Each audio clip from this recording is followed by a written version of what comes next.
Welcome to the next episode of the Whiskey River Wood Shop. Today we're going to be working on a small wooden chest. It's all made out of walnut. There'll be some nice brass hardware on it. We're going to get a little excessive with our sanding on it on purpose. And we have a nice piece of walnut here already laid out with our marks. And we're going to go ahead and take that over to the chop saw and get that broke up into pieces and get this ball rolling. At some point we're going to do some carving on the front of it that says the Dragon's Hoard Tavern.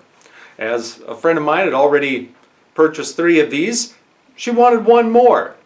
So I figured, why not show you folks? And I apologize for the steam coming out of my mouth because it's cold in here. I ran out of LP in the shop and the snow just won't quit. So with no further delay, thank you for tuning in. Enjoy! So you remember what I was talking about a couple videos ago about the shop being really cramped and no space to work, and in life just things are difficult? That's why we got to end up setting the chop saw on the floor. Yeah. Anyway, let's get to cutting so I can get that out of the way and do the other stuff.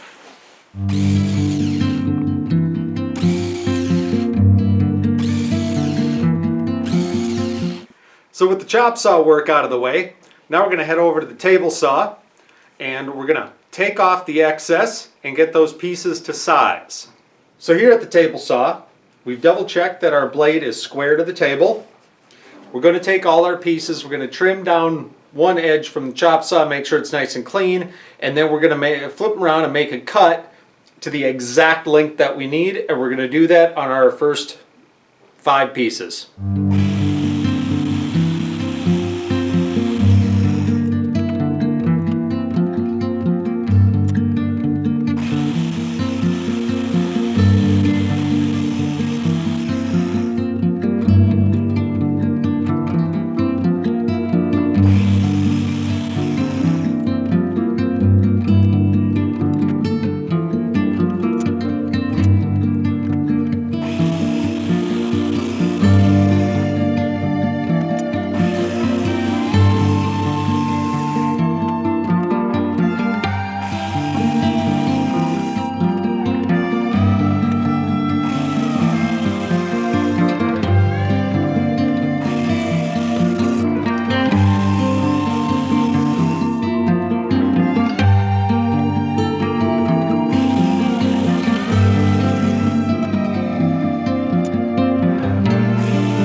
As you can see, we have our 5 pieces for the base of the chest cut to size. Now we're going to work on cutting the top pieces that make up the lid, and we're going to get the angles put on them. We're going to leave them longer than we need to be because we're going to cut them flush afterwards.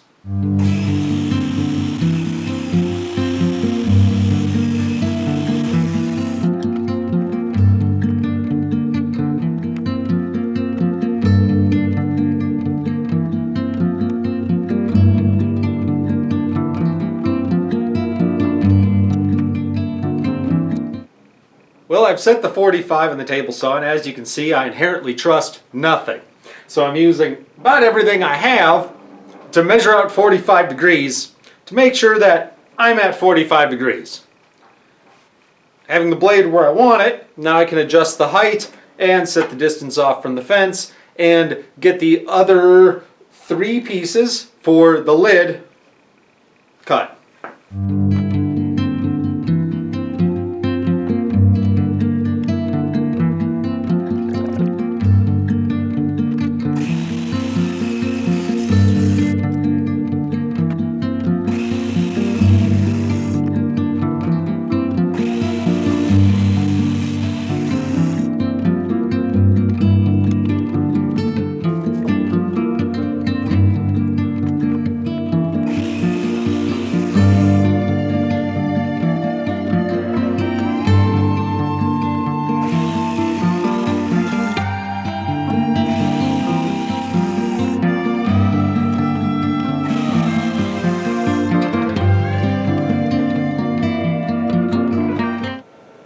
So our next step in the process is milling the face of the chest we're making. I'm gonna get the mill set up and we can watch the carve. So the mill's all set up. The files are loaded. The piece is mounted firmly and square. And the X, Y, and Z zeros are set. And we'll bring the machine up to speed and do the carve. Enjoy.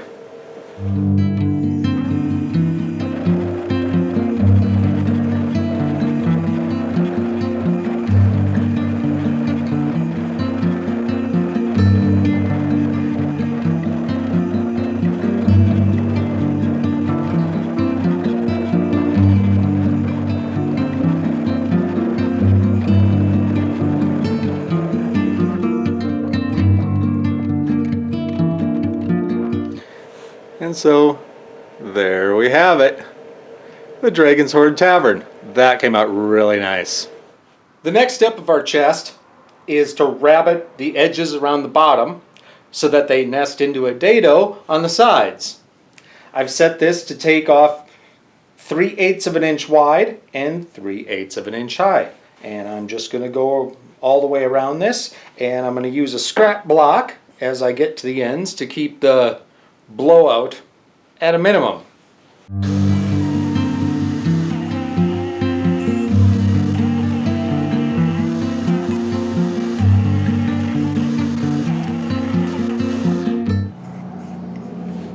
And there we have it. The next step is we're going to put a dado into the back of each one of these pieces, with the idea being that the bottom will slot into it. So the bottom floats and the sides are glued together. With the bottom floating, that way we don't need to worry about the thing breaking itself apart as the bottom expands and contracts. In order to do that effectively, we've put our 3/8 straight cut bit into this. We've adjusted the height, we've adjusted the set off, and when we're doing the longer pieces, we have to start and stop before the end of the piece. Otherwise that dado will be visible outside the box. The smaller ones we can just go straight through because that end will be hidden. In order to do that, we're going to take some blocks.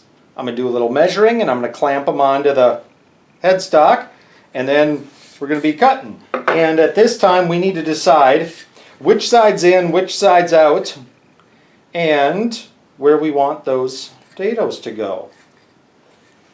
So I'm just kind of laying them out.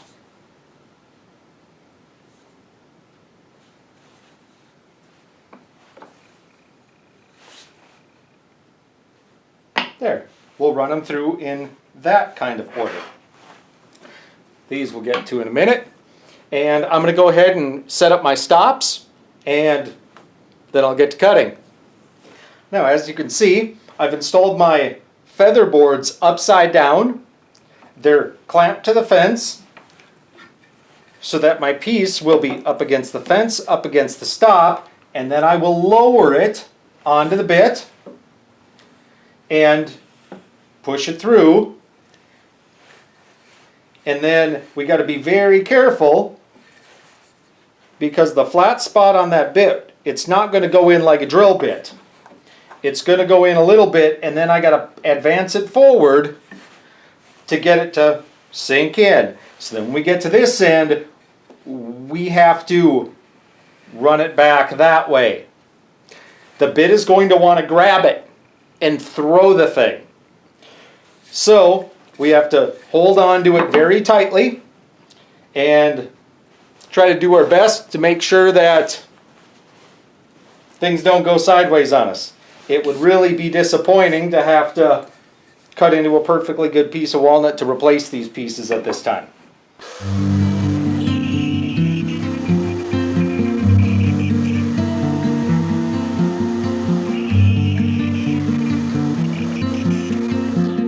And there we have it.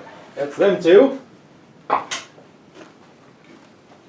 Now we just have these two, and these can just go all the way through. So we're going to grab our piece of scrap, And we can take these off.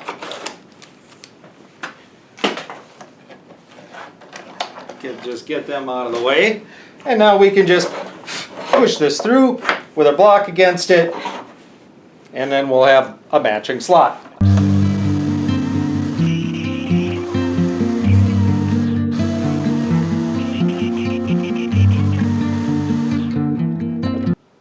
So now we're going to sand the inside face of all of our chest pieces before they go for glue up.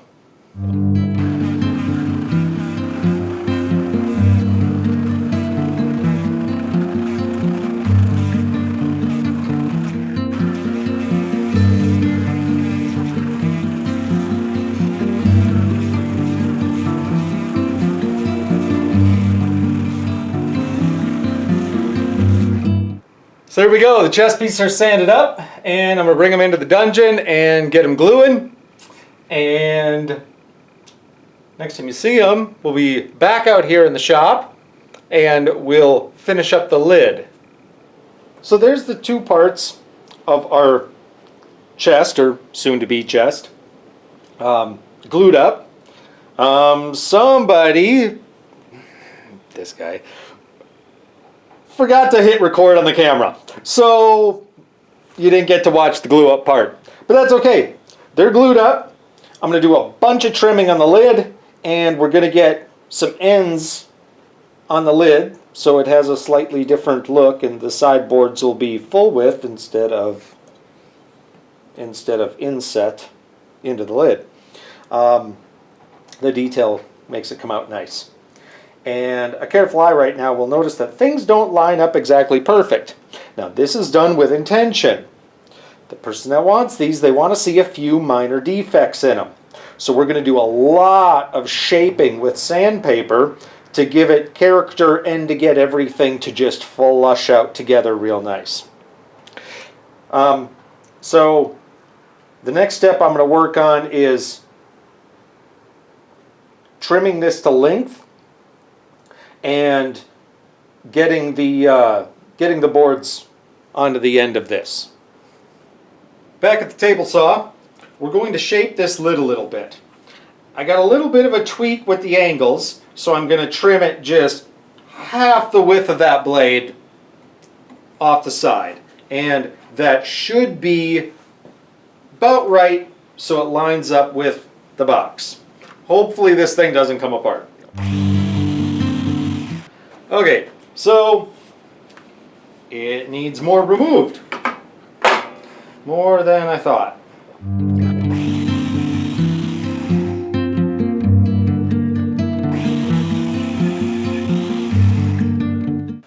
Okay, that should work. Of course I took it off just a little heavy, but that's kind of the way that goes. We've already decided that which side's going to be our front, so I know where to index things as I'm cutting. Okay, get that out of the way.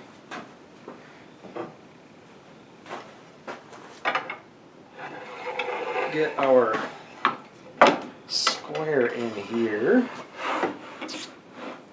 Alright, now we're gonna take a look at this because it's much wider than I want it to be. And from the look of it, I'm going to, so if you're looking at the front, the lighting is terrible right now. Give me a minute on that. There, that's a little bit better, huh? Okay, so if you're looking at the front, I'm going to take a little bit off of this side, and that'll give me a nice smooth edge, so that I can take just a little bit off of that side, because I'm going to have to hold this side to the fence when I'm making the cut on this side. So anyway, you'll just have to trust me, and it'll all work out in the end, I hope. Front. Oh, front this way. Okay, yep, we'll trim that side. All right.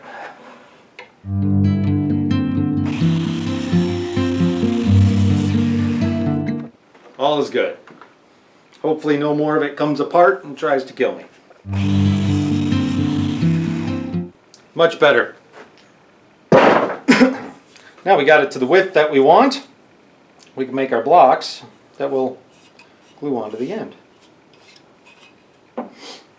So I had this laying around, and that's actually like really, really close.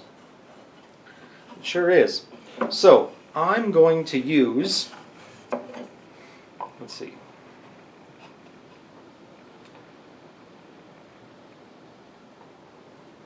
I'm going to use this as a guide where to cut that.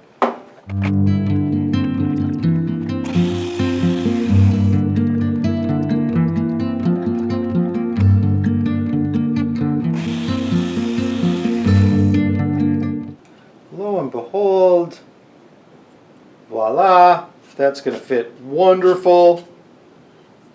Wonderful. Okay, that will fit great. Now we just got to make one for the left side.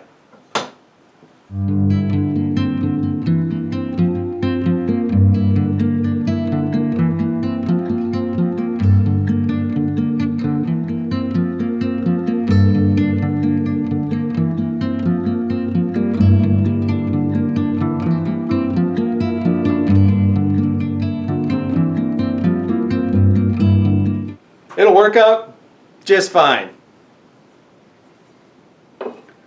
So I'm going to go get these glued up, then we'll be back at the table saw and we're going to cut the angles into this. So back at the table saw, I got the blade set to 45 degrees. I got it way higher than I need to be, so I can bring that down a whole bunch. And I'm probably, after this one, probably going to sneak up on it a couple times to get the cut. Oh yeah, terrible lighting. There we go. Now you can see a little bit. So I'm going to make that 45-degree cut, which is going to start to give the lid a chest-like shape. Alright, so I need to move that blade over probably a good 1/8 of an inch.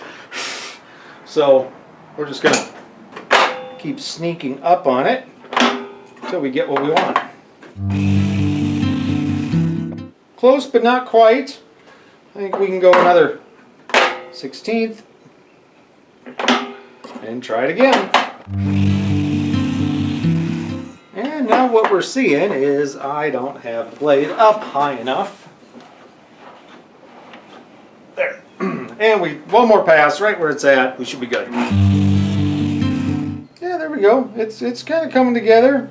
Things are a little wonky, but that's okay. We can deal with wonky. Not so convinced that this side is going to be just right, so I'm going to go something like right there. See where we land.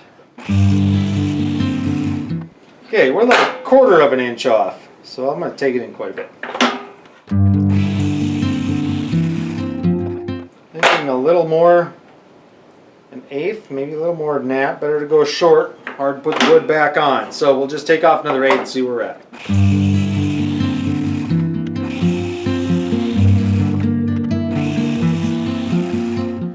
There we go. Many, many passes. And we've got those angles on there. So it's starting to come together and look like a chest. So far, so good.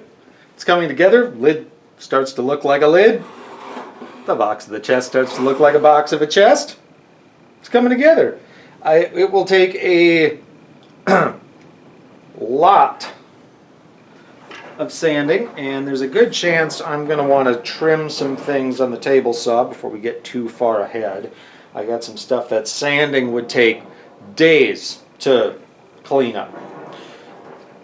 But next time you see this, I'll be sanding, sanding, sanding. Then we'll make it all fit together good and then move on to the next step. So the next step of the chest is sanding. And we're going to use a belt sander. We're going to do a lot of shaping. We're going to make sure that it sits flush, that the top is in plane, so the lid will sit flush on that. And we're going to clean up the sides, because when you do a butt joint like that with the gluing, there's always going to be ridges. And then once we have it shaped, we're going to just use palm sander, and we're going to take some of the edges down and go over it with some 220 and get it nice and smooth. So with no further delay, yeah, more sanding. Okay, got the camera repositioned, and there just isn't a good spot for it. So I'm sorry you got to look at this bowl here and all the junk in the background, but anyway, let's do some sanding.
Well, we got the big part of the sanding done. Now we can come by with some finer grit and make it all look a little nicer.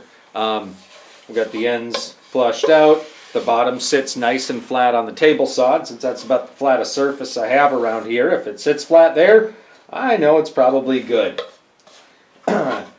And so now, before we do any of the fine sanding, we're going to get after the top of the chest and try to make sure that that sits flush on the top of this and that it matches the other dimensions also.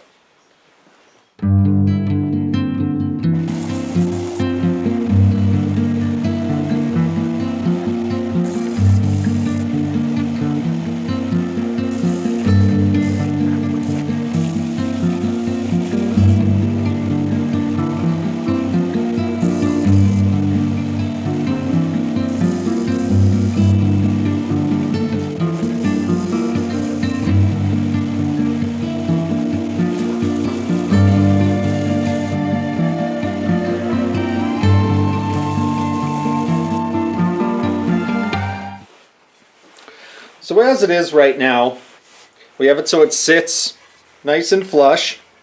There's a couple ridges that'll sand out with the palm sander fine. I've gotten this side so it matches the ever so slightly off angle. The issue is that this is almost 1/8 of an inch wider than the box it's going on. Almost. I think the stock I used on the ends was maybe from the board I hadn't ran through the planer as many times, so it's slightly thicker.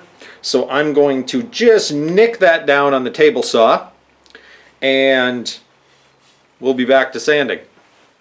So after some work on the table saw, I've got the lid fitting really close.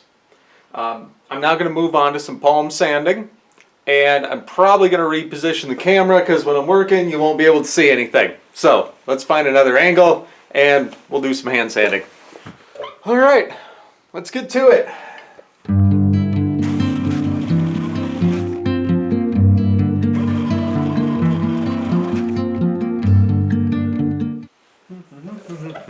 And of course I need my pencil again, which I can almost never find.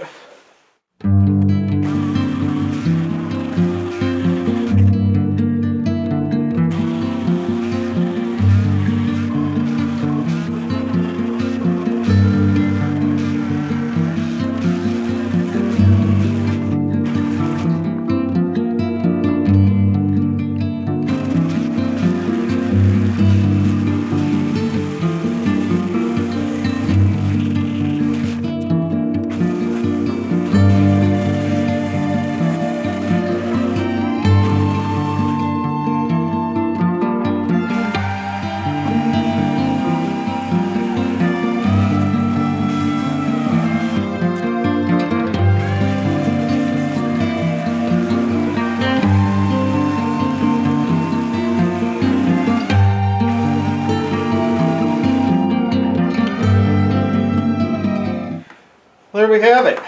Everything aligned, everything sanded, edges taken down, reliefed around these edges a little bit, softens it up.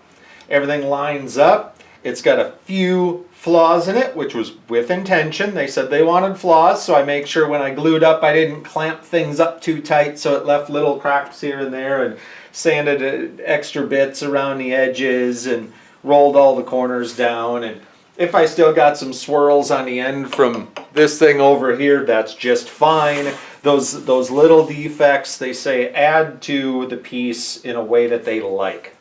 And at the end of the day, it's all about give people what they want. I'm going to mark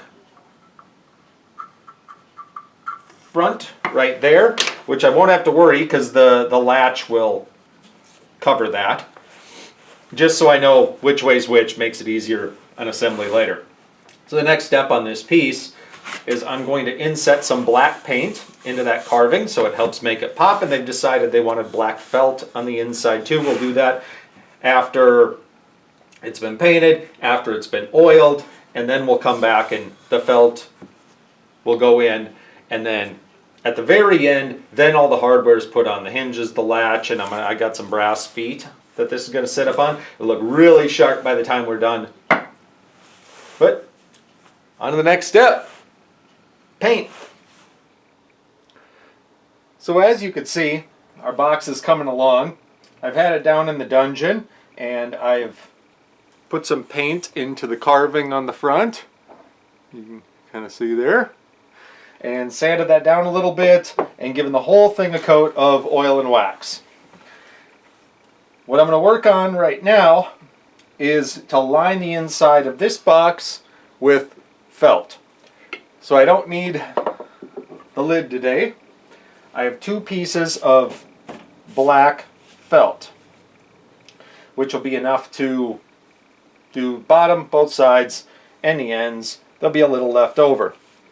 Now if you're going to felt line a box, there's a couple bits of advice that I could give you right up front. That one, there are different kinds of felt.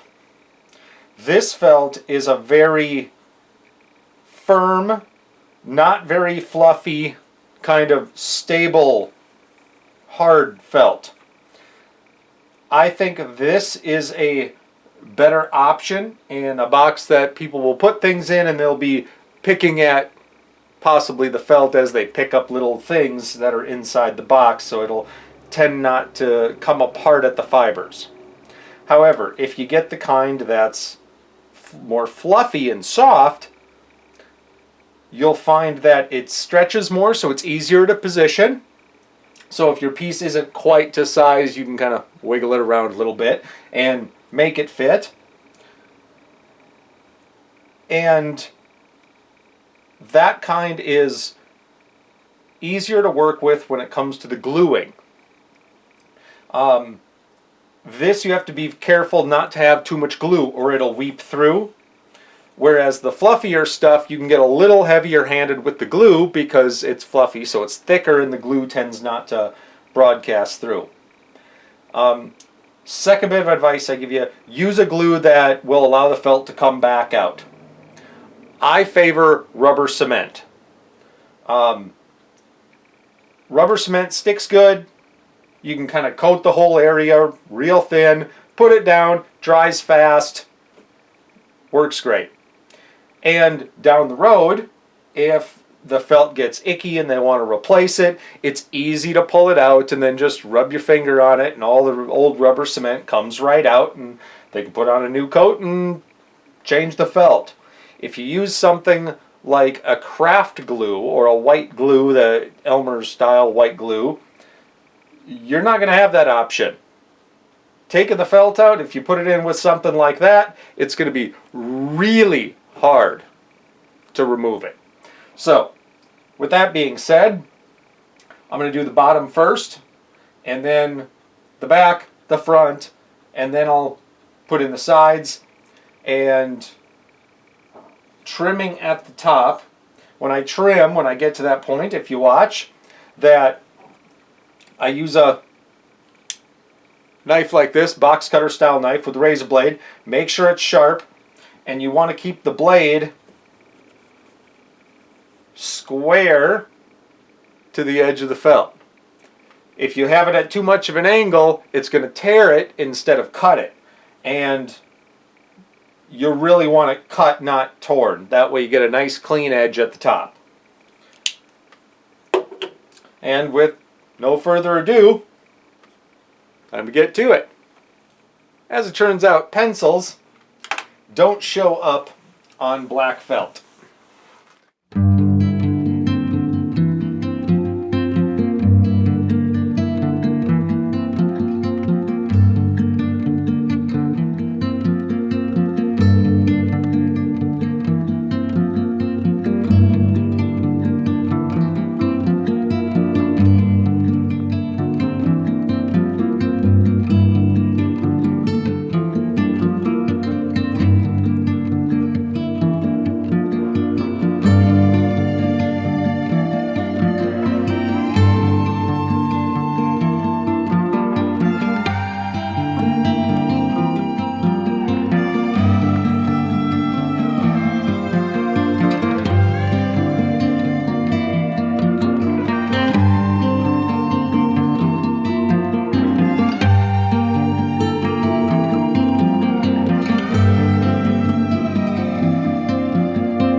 Our felt is now installed. Kind of see the edges that I'll trim off in a minute. I'm going to give this 10-15 minutes just to make sure the glue is good and dry. And then we'll trim up the top of it. Also, I should make note, when you're working with black, yes, I know it seems foolish to use a black pen on black felt, but black likes to show everything. So if I were to use a piece of charcoal or a white pen or something to that effect, I would have to keep in mind to make sure that my cuts were on the other side of the line. With this, I can put the cut right on the line, although the line's harder to see. The line isn't going to show on the black felt. But the black felt will show everything else.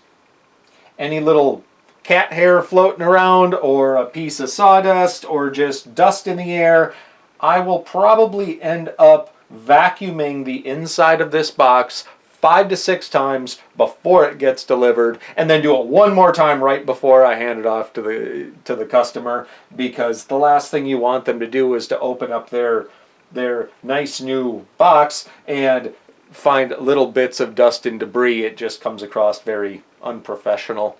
So I try to at least make sure things are clean if they can't be perfect. Anyway, let's give that a break. We're back, the glue's dry, and now I'm going to trim the felt. So, trying to keep the blade straight, flat to the top, kind of a sawing motion a little bit. Don't put too much pressure on it, but you got to put a little, and just try to take it off right at the edge. Well, and I'm finding now as I look at it, I need a little bit more glue in a couple spots. So we're going to take care of that first, and then we'll come back and trim.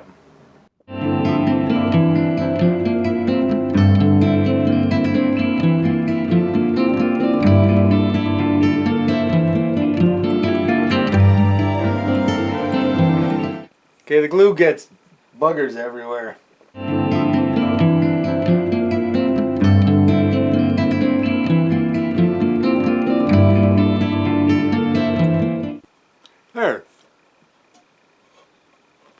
mind.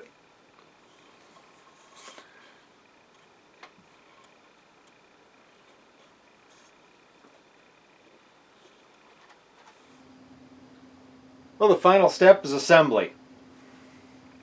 We've got these nice little feet. We're gonna put them on the bottom first. Then we're gonna line the top up to the box, put the hinges on, and then last but least, we'll put the clasp that holds it closed. Then our box will be finished. When putting on the feet, very likely, because wood likes to move, we're going to end up with a condition where it wants to wobble, and so we might have to just maybe cut some cardstock and put it in under one of the feet just to close that gap a little bit. And we can get the boogers off it from the rubber cement. So, and we start in on the bottom.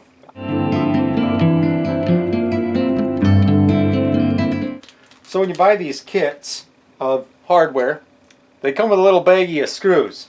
Now there's going to be more than one size of screw in these, and there's probably going to be some nails in there also. So you'll want to pay attention as to which screws go with which item, and which items are designed to use nails and which aren't. Now the kit that I bought includes corner protectors, but we're not using them on this project. And the corner protectors use the nails. So I'm just picking all the nails out right now. And once all the nails are out, then we can separate out screws, because I believe the 6 screws for the clasp are slightly larger. So I'm going to try to pick out the large ones over here and get them out of the way so I'm not bumping into them. And there's 4. I should 2. That one's a little bigger. There's another nail. And I should have one more. There we go. Now, I keep a collection of little tiny drill bits in a little box for just hardware stuff for doing little boxes and things like that. And I want, you gotta keep in mind that the wood that you're working with on most of this stuff, it's going to be a hardwood, and when they say hardwood, they aren't lying. So if the hole that you drill is ever so slightly too small, you'll very likely twist off the screw when you're attempting to install it. Okay.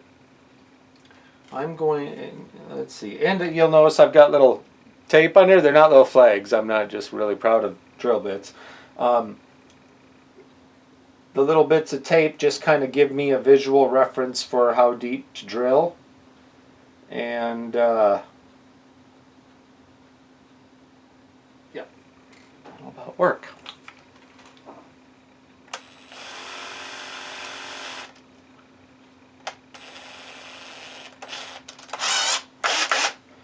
And I'm just going to drill this one first. Kind of use my finger to get it right in the center.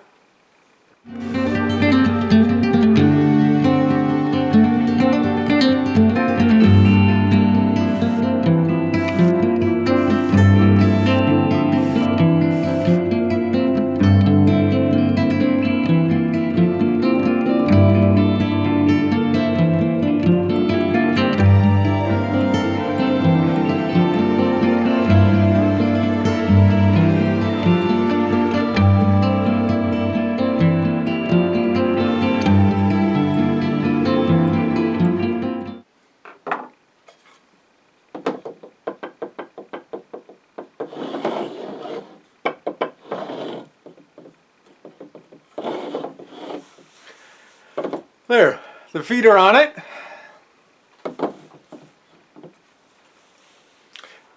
And now we're going to go check it on a couple different flat surfaces around the house until we found one that's really, really flat, and see if we need to shim one of them feet. So it's the back right foot that needs a little shimming, so it's not doing that. So I just put some paper in the foot and make a line on it. Then I'll recut it. I've just folded it over a bunch of times till I get the desired thickness. And put it under there. Now I know them holes already line up, so I'm just going to touch one of them with the bit. Just get me through the paper a little bit.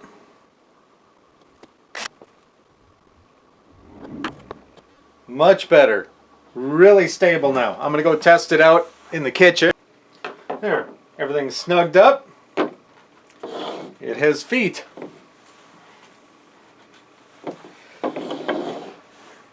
The next part can get a little tricky.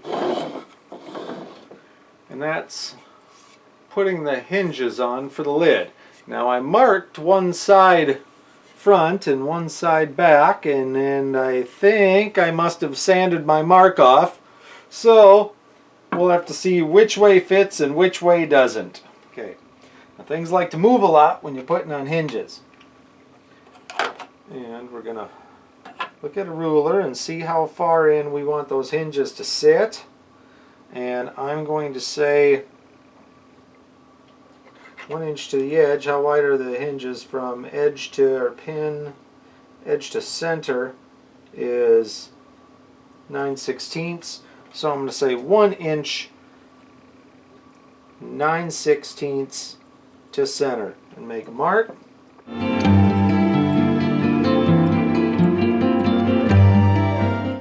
Now from this point forward, you want to make sure you're facing on your hinge when you set it off to the side. Don't get it mixed up.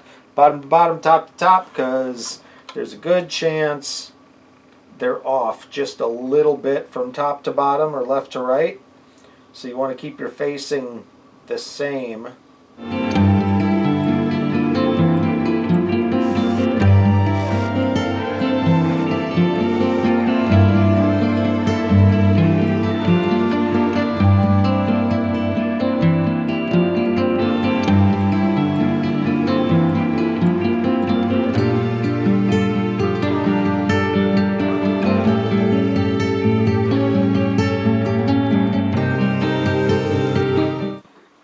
You might ask why I bothered making marks if I was just going to drill through the hinge.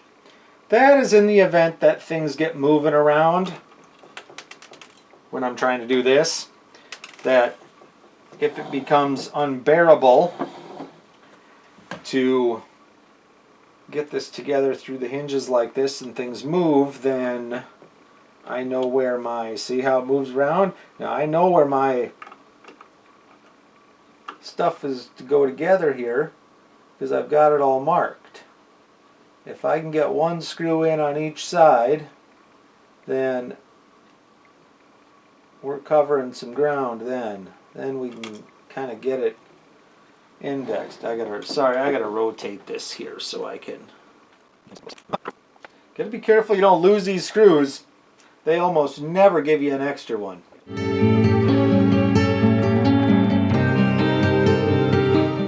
If I had another hand, it's not an invitation for everybody to clap.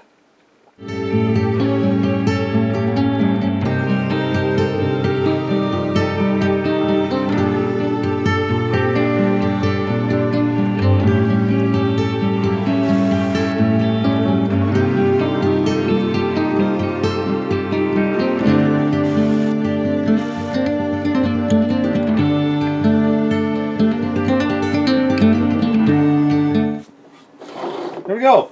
Hinges are attached and the lid moves like a lid on a box should move.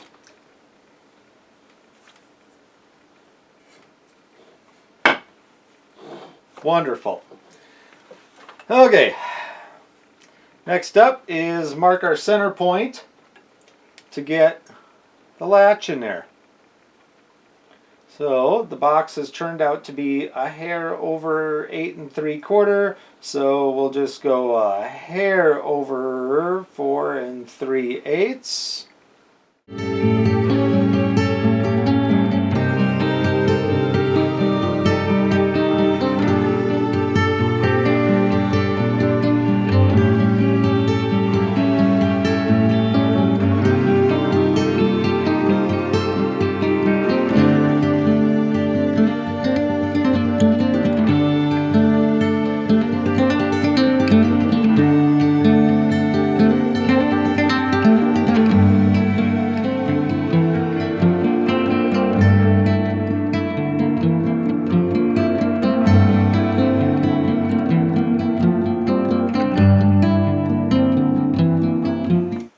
And there we have it. The completed Dragon's Hoard Tavern mini chest. Thank you for watching. Like and subscribe. Stay tuned. The next project is making some wand holders that will accompany this to their new owner. Have a wonderful day.